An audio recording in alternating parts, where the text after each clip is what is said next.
मैं इसी विपक्ष के एजेंडे को और समझने की कोशिश करती हूँ। रशीद जी, विपक्ष का एजेंडा है क्या? राहुल गांधी का एजेंडा क्या है? अखिलेश यादव का एजेंडा क्या है?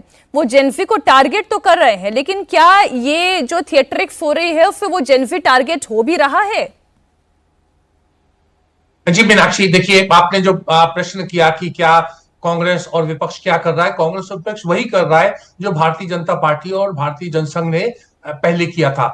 युवाओं को सरकार के खिलाफ मतलब भड़काना या युवा का जो आक्रोश होता है, निराशा होती है, उसका आप कोई भी भाव प्रस्तुत कर सकती है मीनाक्षी, उसको उससे विपक्ष को फायदा होता है।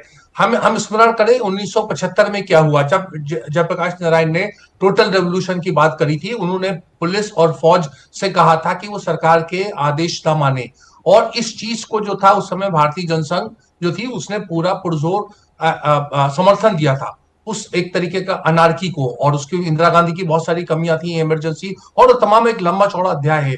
मेरा कहना यह है कि युवाओं को उस तरह का उसको राजनीतिक रूप से उसका लाभ पाने का काम पूरा जनता पार्टी ने, भारतीय जनसंघ ने, कम्युनिस्ट पार्टीज ने, भारतीय लोकदल ने, जो चार दलों का समूह था, उन्होंने सब कुछ किया। यही तकरीबन बात आती है 1989 में, जब राजीव गांधी के राजनीतिक मतलब प्रधानमंत्री, वैसे प्रधानमंत्री उनका जब ढलान पे आ गए थे, उस समय बोफोर्स और शाहबानो और बहुत सारे ऐसे मामले थे, पोस्टल बिल वगैरह, उस समय भी युवाओं में बेचैनी थी, युवा उग्र थे, और उसका विपक्ष ने, जिसमें भारतीय जनता पार्टी और कम्युनिस्ट दोनों ने मिलकर विश्वनाथ प्रताप सिंह की सरकार बनाई, उसमें बिल्कुल वो सामने थे। तीसरा दृश्य मैं आपको इंडिया अगेंस्ट करप्शन का 2011, 12, 13 के समय दिखाता हूं। उस समय भी वही हुआ कि जो युवा में निराशा थी, वो निर्भया कांड और बहुत सारी ऐसी चीजें थी, कॉमनवेल्थ गेम्स में तथाकथित घोटाले वगैरह, सबको लेके भाजपा ने बखूबी उसको बुनाया।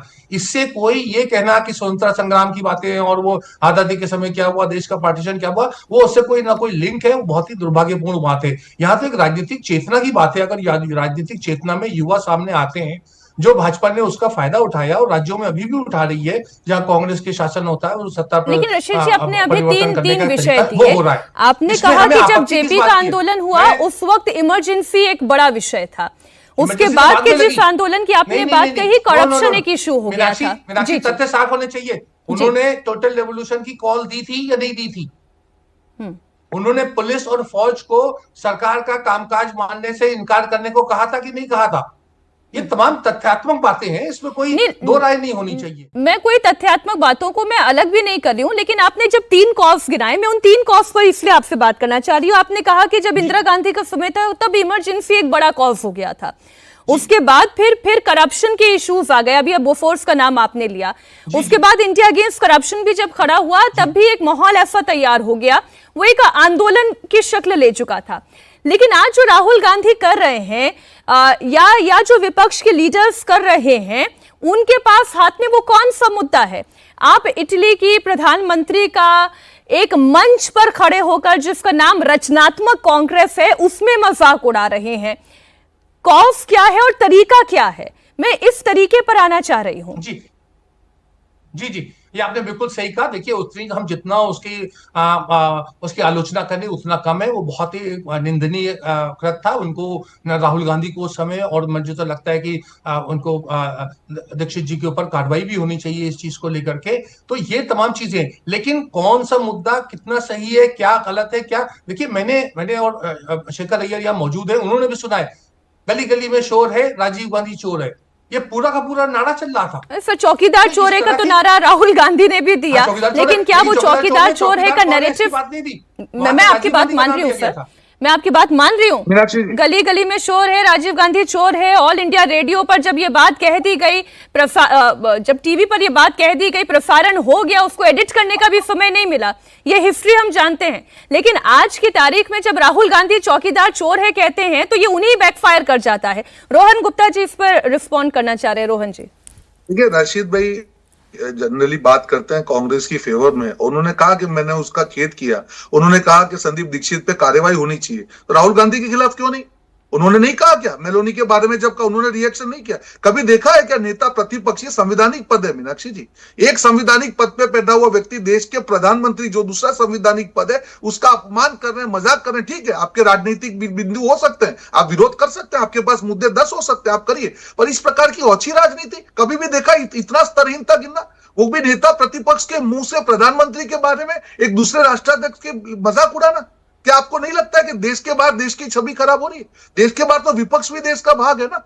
आज बाहर के देश के लोग क्या बोलेंगे कि देश के अंदर वहां पे दूसरे राष्ट्र का मजाक उड़ा रहे हैं और यहाँ पे बैठ के हम कुछ बोल नहीं रहे। आंदोलन होना चाहिए। आज कांग्रेस पार्टी कौन से आंदोलन की बात कर रही है? छात्रों की बात आती है, उनकी असलियत यहाँ पे इनको झारखंड में मौका था दिखाने के लिए, सब देश के सामने आ गया। वो कहीं ना कहीं छात्रों के जो मुद्दे थे उस पर बैठ के उन्होंने राजनीति का प्रयास किया। झारखंड में मुद्दा है, वहां पे फेल हो गए। तो कांग्रेस पार्टी की विश्वसनीयता कहां बची है?